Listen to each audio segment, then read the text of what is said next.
Coach Corey Wayne, and this is my video coaching newsletter. And the topic of this newsletter is going to be making her choose you over her ex-boyfriend. Well, this is a tricky situation because if you date enough women, you're eventually going to come across women who have maybe recently ended a long-term relationship with a guy, or maybe they've broken up with a guy a few months back, but they're still talking and he's trying to come back into her life. But you meet her, and if you've done everything right from the get-go, then she'll feel attraction for you and want to move on. But if you start doing things wrong, there's a really good chance that she'll dump you and go back to the ex-boyfriend. And I got an email here from a reader, and he says, "Hi Corey, I have a quick question for you.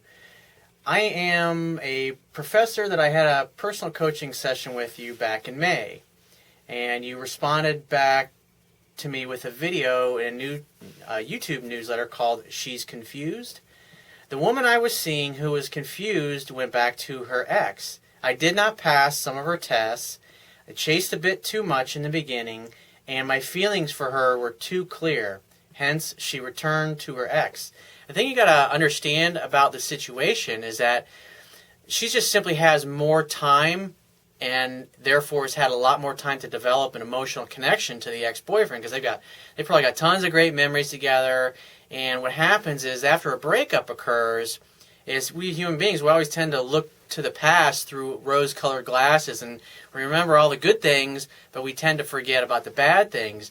And so if you're starting to date a woman who's still got an ex-boyfriend in the background who's trying to come back, maybe it's been a few months since they broke up, you got to be on your best behavior, and there's very few things you can do wrong with her before she decides that you're not worth it, or you're not strong enough, or maybe you're acting too feminine because in your particular case you're chasing too much. And so you're in essence acting like a woman would act, because when a woman is uncertain of herself, she reaches out to you to gain certainty. And when a guy is unsure of himself and he does the same thing, he in essence is acting like a woman would act. And therefore it destroys the polarity, and she's not going to be attracted to a dude who's acting like a woman, basically, because she wants a masculine man who goes for what he wants. Meaning, she's got it, like I talk about all the time, is that women, it's a scientific fact that women are more attracted to men whose feelings are unclear. And so if you're chasing her and you're blowing up her phone, you never really give her a chance to miss you. You don't give her time to think about you. And this is typically what happens, like with a lot of women that are dating. They'll usually have, especially really beautiful women, they'll probably have 4 or 5 guys that are kind of friends, could be potential guys that she goes out with every now and then, that she stays in contact with. And so what happens is she's always meeting new men because she's beautiful. And so what happens is if you got 6 guys blowing up her phone, and there's one guy that she'd met this past week, and she thought, wow, I really liked him. It seemed like we had a connection. And she hasn't heard from you 2, 3, 4 days. She's going to be wondering about you and thinking about you. And so when you call, she's going to be much more apt to pick up your phone call and want to talk to you and hopefully maybe make a date with you, just because you're different. You're acting different than the other guys are. The other guys are chasing her, basically acting like women, and a woman is naturally going to gravitate towards wherever the male or the most masculine strength is going to be. And so like I said, when you first start dating a woman, there's an ex in the background, there's very few things that you can fuck up before she just decides, well, you don't measure up, you're not any better than her previous boyfriend. And so a lot of times you'll lose her to another guy. And that's also why it's important to just leave the door open. If she goes back to an ex-boyfriend, just say, hey, give me a call if it doesn't work out. I'd love to hang out. Love to meet you out. Love to go to dinner again. Love to have drinks. Whatever you guys have done up until that point. And then you just walk away. If you continue to pursue, then you're chasing, and that communicates that you have scarcity in your personal life, because a guy who perceives himself as a catch, he's not going to chase after a woman who's got a boyfriend or who's involved.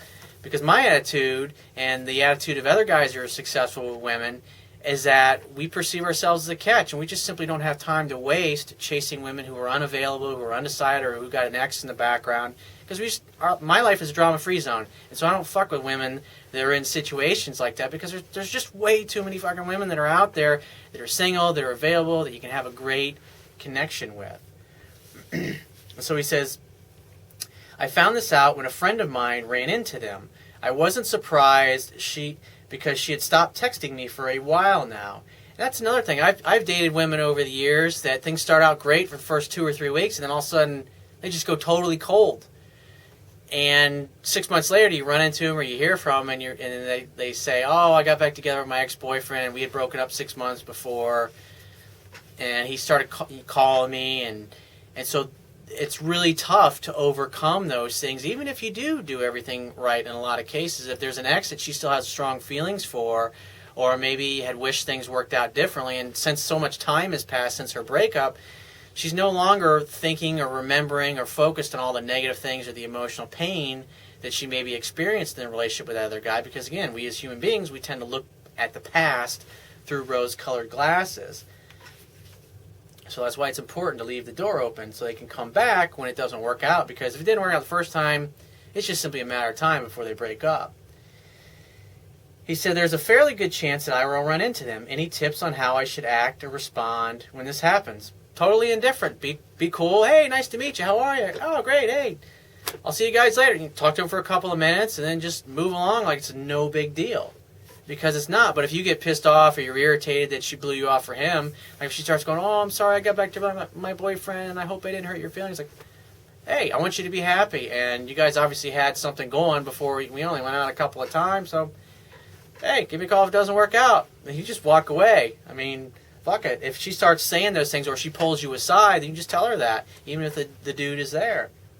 Because more than likely, if he screwed up enough in the past to cause her to dump him, it's just a matter of time before he does enough of the things that cause her to experience the same kind of emotional pain that she experienced with him before, and then she starts to doubt it, and then she'll start to dump him. And since you just walked away basically saying, "Hey, give me a call if things don't work out," and you actually do that, and you don't ever call or pursue or talk to her or anything again, she'll be wondering about you and be thinking, "Oh, maybe I made a mistake with that guy," because she'll be feeling more pain with the ex after she's with him, and then she'll be, the same thing will happen to you, whereas the things you may have screwed up on or looked weak on, she won't really be thinking about those things anymore, because she's going to be focused on the fact that she's not feeling good and she's not having a good time with the other dude, and so she may be thinking she wants to move on, and that's when they'll pick up the phone and reach out to you and just said, "Oh, hey, I was just giving you a call to see what's going on, how you been?" And when she does that, when a woman reaches out to you like that, then you simply take that as an opportunity. "Hey, let's get together and meet some drinks and have some drinks and catch up. When are you free this next week to get together?" Send that in a text. Make definite plans. And say, "Awesome. Really look forward to seeing you again. I'll see you at Bob's Bar on 123 Oak Street," or whatever it happens to be. And you leave it at that. He says, "My emotions want me to tell him off, get angry. He has stalked her in the past and hacked into her email. He's basically a dick," he says. He says, "But I know that won't work. What should I say? Should I be polite? Should I be something else?" And like I said, just be totally indifferent, like it's not a big deal. Because at the end of the day, James Bond doesn't sweat it when a chick's with another dude or they're married. It's like he doesn't care if the chick's in a bad relationship and she's trying to get away from her husband who's a bad guy. He's just charming. He invites them. If they say, "Oh, I'm married, I can't." "Hey, let me know if you change your mind." And then later on that evening, he's down in the bar having a drink, and she shows up. Maybe she just had a fight with her boyfriend or her pissed-off husband. And James Bond's like, "Hey, how you doing? Would you like a martini? Join me for a martini?" And then a few hours later, they're in his bedroom. Or his hotel room, I should say. He says also, "Should I contact her at all?" Absolutely fucking not. That would be totally weak on your part. That would be communicating that you got scarcity in your personal life and you got nothing else going on. He says, "Or should I just let it go?" Definitely let it go. "I have not been contacting her. I've completely backed off and have gone on some dates with some other women, and I'm practicing the skills that you talk about in your book and your videos."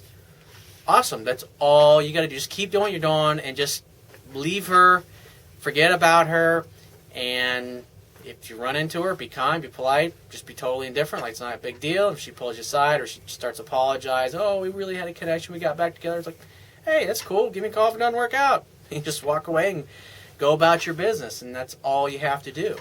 So if you have a question that you want to ask me, or there's a topic that you want me to cover in a future video newsletter, go to my website, click the Contact Me tab, which is going to be in the left-hand side of your screen. Send me 1 to 2 paragraphs max detailing your questions, your situation, or your challenges. And you just got to give me several days to get back to you with a response, because I get a lot of email from the internet, and I also get a lot of it from my paying phone coaching customers. And I obviously got to focus on their emails first, but be patient and I will get back to you. And if you want to talk to me right away, the quickest way to get my help is going to be to book a paid phone coaching session. And you can do that by going to my website, and at the top of your screen on any page, on the products tab, which is going to be at the top of your screen, just click the tab and follow the instructions for booking a paid phone coaching session. If you want to get a digital version of my Kindle ebook, go to my website, and underneath the email sign-up box is a link that will take you directly to the Amazon Kindle download page, and you don't have to have a Kindle device to read my book in Kindle format. All you have to do is download whatever. They have free apps for Android devices, iPhones, Mac, PC, tablet devices, so just get the appropriate app for your device, and that will turn that device into a Kindle e-reader. And then it only takes a matter of seconds to download my book, and you'll be reading it in no time. And if you really appreciate the value of my work and you want to show your appreciation, you can go to my website and make a donation on the Wibbia toolbar, which is going to be at the bottom of your screen on about the right-hand side. There's a PayPal donate button. Just click that and donate any amount that you feel is equal to the value of the information that I offer. And I will talk to you soon.